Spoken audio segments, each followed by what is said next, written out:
I have a daughter waiting for me who attempted to kill herself 3 times. I cannot leave her, Mr. Chair. She's waiting for me. No, I will answer all your questions, Mr. Chair. With regards to my travels, that's the real answer. I do not know why my visa was canceled, Mr. Okay. Chair. It is all about the question being raised to you by the members, and you're evading the question. Okay, so Mr. Chairman, 12 hours na po tayo Mr. na Chair. nag-hearing. Senior Deputy Speaker, The mind is what? Senior Deputy Speaker. Mr. Chairman, before we close, before Mr. we Chair. suspend, Can I be Mr. recognized? Chairman, Mr. Chairman, before we end, before we suspend, sa mga nanonood po, sa mga ating kababayan at sa buong mundo ngayon, napaka-importante po nitong ginagawa natin ngayon. Nandito po kami, 9:15 in the morning. 9:40 na po. Isipin mo, may 12 hours na po dito sa ating hearing. Napaka-importante. That's why we formed this Quadcom, headed by our chairman, Ace Barbers, ang ating chairman ng Dangerous Drugs. Kanina, sabi natin, ang pag-uusapan natin is only EJK, that is human rights. Nandito si Chairman Benny. At yung POGO, we will tackle it next week. And the public order and safety, and the public accounts. And this is for the first time in the history, this 19th Congress will make an history. We will reshape our country. Tulungan niyo po kami, mga kawani natin sa gobyerno, my fellow workers in government. We will lead to reshape this country for our young and future generation. Diniscuss po natin kanina, drugs. EJK. Pag nagbenta ka ng drugs, mapupunta sa pagbili ng mga lupa. That's number 2. Number 3, pag nakabili ka ng drugs, nagbenta ka ng drugs, ng droga, mag-aaway kayo, magpapatayan kayo. That is EJK. Number 4, pag marami na kayong pera, mamimili po kayo ng lupa. Hindi nyo alam kung saan nyo dadalhin yung mga pera nyo na nakita nyo dito sa droga.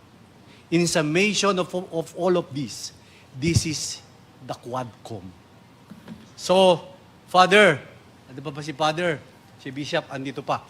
Kami po, we are the members of 19th Congress with my fellow congresspersons. Nagpapasalamat po kami. Napaka-importante po nitong Quadcom na to. On that note, maraming salamat, Mr. Chairman, to the co-chairman, and to our resource persons. Magandang gabi pong lahat sa ating lahat. Thank you, SDS Gonzales. Yes, do you want Can to I say... be recognized, Mr. Chair? Okay, I would like to answer the question raised by Congressman Paduano, Mr. Chair. sige. Sandali po.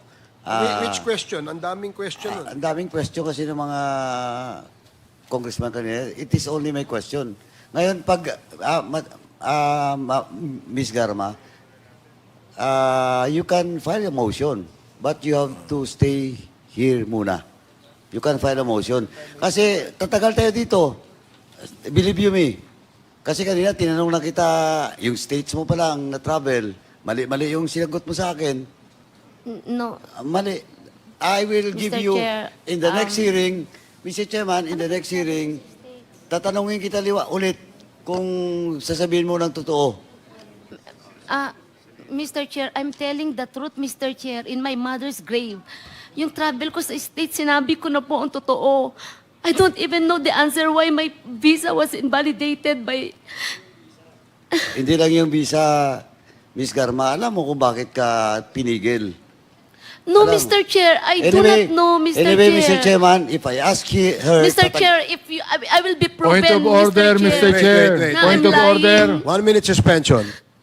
I'm not lying. Yung, Please address Why the did I chair lie on my travels, when you Mr. reply to Chair? the question asked by a member, okay? And ano mo lang, clarify mo lang ulit ang iyong gustong sabihin. Okay. Yes, Mr. Chair. Hearing is resumed. I wanted to answer the questions, Mr. Chair. I have a daughter waiting for me who attempted to kill herself 3 times. I cannot leave her, Mr. Chair. She's waiting for me. She attempted 3 times, Mr. Chair. That's why I cannot leave her. Now, I will answer all your questions, Mr. Chair. With regards to my travels, that's the real answer. I do not know why my visa was canceled, Mr. Okay. Chair. Okay. You can validate that if magtanong kayo sa Japan kung bakit. They didn't give me the exact answer. I think Congressman Paduano has asked several questions to you, GM Garma. Not just about your trip to Japan. So it seems that you have not answered his questions, and you appear to be evading the questions that he is asking. And Yes. that is the reason why you were cited in contempt. Yes, Mr. Chair, may I make a statement? That's why I'm appealing to answer. But as stated by the Honorable Congressman, Mr. Chair, he said that I was not telling the truth about my travel to States. But that's the truth.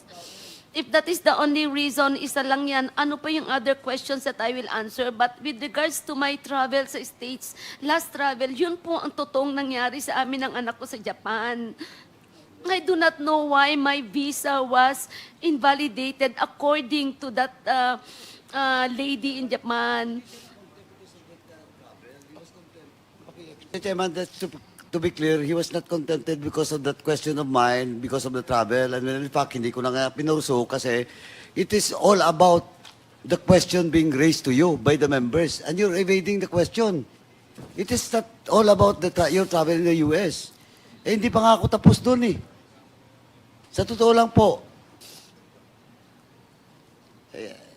travel in the US, hindi pa ako tapos doon. I tell you. You were cited in contempt because you're evading question from the very start by the members of this committee. Not because my question about your US travel. And ang totoo noon, hindi pa ako tapos doon. Ms. Garma, akala mo yun lang? Hindi pa ako tapos doon. And I will prove you in the next hearing. Pag hindi ka nagsabi ng totoo, I will prove to you that you're lying. Doon lang muna. Kung yun lang yung gusto mong pag-usapan, yung travel mo sa US, if you will not tell the truth in the next hearing, I have all the proof with me.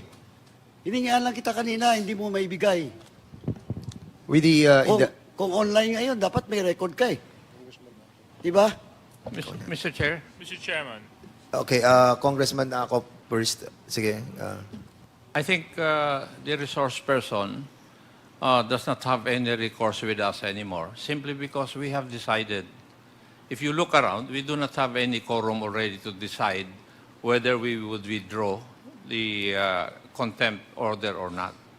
So I think the recourse left for the gentle lady is that either she files a motion for reconsideration or she goes to the court. I think her lawyer knows that. Kasi hindi na po tayo dahil nag-decide na po yung buong committee kanina.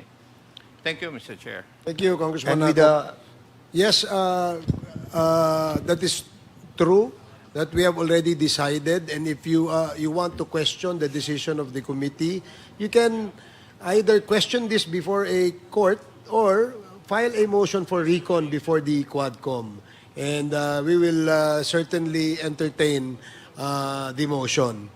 But since the committee has already decided, and Congressman Fernandez Yeah. is About to signaling move. to me to Yeah. give him the floor, and now I yes. give you the floor. With the indulgence of, we sympathize with you, Colonel Rohina Garma, no?